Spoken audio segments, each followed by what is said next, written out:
এই চ্যালেঞ্জ আবার আসবে। ষড়যন্ত্র বন্ধ হয় নাই। আর কত যুদ্ধ, আর কত তর্ক, আর কত বিতর্ক, আর কত ছোট করা। এই সংসদটাকে আসুন না সকলে মিলে, সকলের সংসদ, আকাঙ্ক্ষার সংসদ, বাংলাদেশের 16 কোটি 17 কোটি মানুষ যে সংসদ চায়। আমি এখানে যত কথাই বলি, আমি মনে করি আপনাকে ঘায়েল করেছি, আপনি মনে করেন আমাকে ঘায়েল করেছেন, কিন্তু বাংলার কৃষক, বাংলার শ্রমিক, বাংলার জেলে সে কিন্তু বোঝে আমার কথা সঠিক না আপনার কথা সঠিক। আমার মহাসচিব মহোদয় এখানে বসা আছেন, আমার মহাসচিব মহোদয়কে হেলমেট পরাই নিয়ে গেছি, নাম বলতে পারলাম না, একজন সেনাবাহিনীর প্রধানের সাথে মিটিং করার জন্য আজকের কৃষিমন্ত্রীর বাসায়। কারণ ওটা বেশি দিন নয়, 23 সালের কথা বলছি। জীবনের বাজি নিয়েই কথাগুলি করেছি আমরা। আমার নেত্রীর 11 আমার নেতাকে যখন নিয়ে গেল খবর পেলাম আমি, কারণ 7 দিন আগে শেষ দিন আমার দেখা হয়েছিল আমার নেতা তারেক রহমানের সাথে, বেগম খালেদা জিয়ার সাথে 111-এর পরে হাওয়া ভবনে। সেদিন ছিল ওনার শেষ দিন। খবর পেলাম ওনাকে নিয়ে গেছে, ঢুকে গিয়েছে। 196 জন এমপি ছিল এই পার্লামেন্টে, আমি ঢুকেছি। আমার নেত্রীকে দেখেছি, একজন মা, তার সন্তানের জন্য কি আকুতি, কি কান্না, কি বেদনা বিধুর আমি দেখেছি। আমি সেই কথা মনে রাখতে চাই। আজকে আমরা অনেকে আছি, কিন্তু ষড়যন্ত্র বন্ধ হয়নি। জাতীয়তাবাদী নেতাদেরকে বেঁচে থাকতে হলে অনেক যুদ্ধ করতে হয়, ঐক্যবদ্ধ থাকতে হয়। আমরা সকলে আসুন একমত হই। আগামী দিনে যে চ্যালেঞ্জ আসবে, এই জাতীয়বাদী শক্তির বিরুদ্ধে আবার যে ষড়যন্ত্র আসবে, সেদিন কারাই প্রধানমন্ত্রীর জন্য জীবনের বাজি রাখতে পারবেন, বাংলাদেশের জন্য বাজি রাখতে পারবেন, সেরকম যদি একটা শক্তি সাহস থাকে, তখনই হবে সবার আগে বাংলাদেশ। তখনই হবে দিল্লি নয়, পিন্ডি নয়, অন্য কোনো দেশ নয়। জি, সময় বাড়ানো হলো আরো 4 মিনিট। Thank you very much. You are very welcome. Thank you very much. আমি আপনাকে ধন্যবাদ জানাই। আমার সংসদ নেতা, আমি ওনাকে হসপিটালও দেখেছি। একজন মানুষ তার কর্মীকে কত ভালোবাসলে, আমি অ্যাপ্রন পরে গিয়েছি, মাস্ক লাগাই গিয়েছি। আমি এমপি ছিলাম, দেখে চিনে নাই। সেই ছবি আপনারা দেখেন, কিন্তু মাথার মধ্যে ব্যান্ডেজ লাগানো।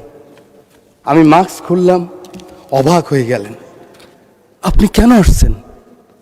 আমার চোখের পানি পড়ছে, আমি পিছিয়ে আসলাম।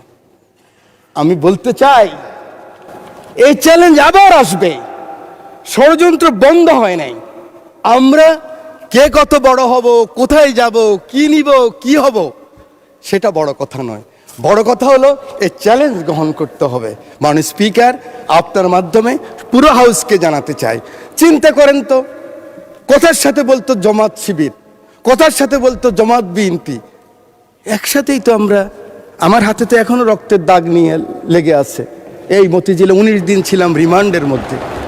কেন আমরা ছোট করার চেষ্টা করতেছি?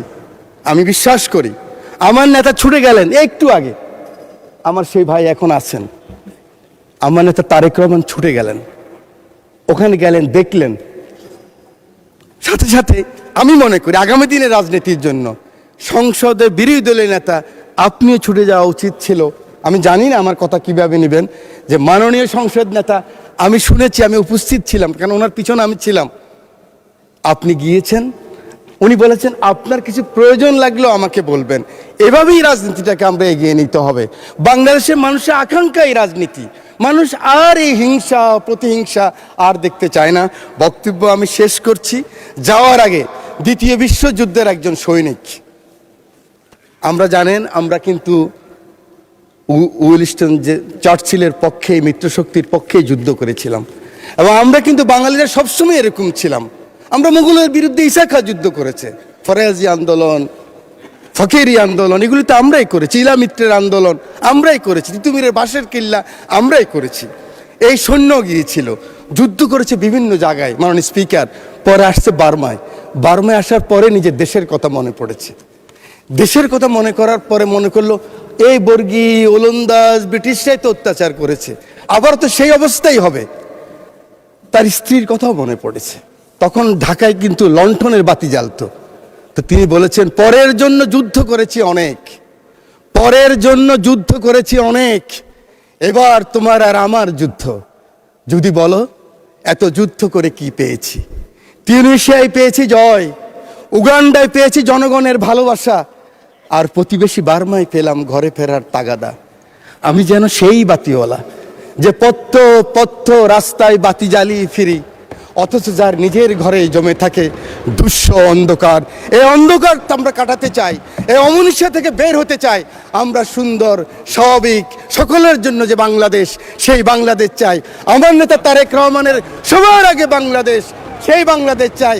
আমার রামগতির দায়িত্ব নেতাকে দিলাম, আমার এমপি, আমার নদীভাঙ্গা মানুষ শহীদুদ্দিন চৌধুরীকে দিয়ে সময় নাই, সেই কারণে সকলের ভালোবাসা চেয়ে, আদর চেয়ে বক্তব্য শেষ করছি। আল্লাহ হাফেজ, বাংলাদেশ জিন্দাবাদ।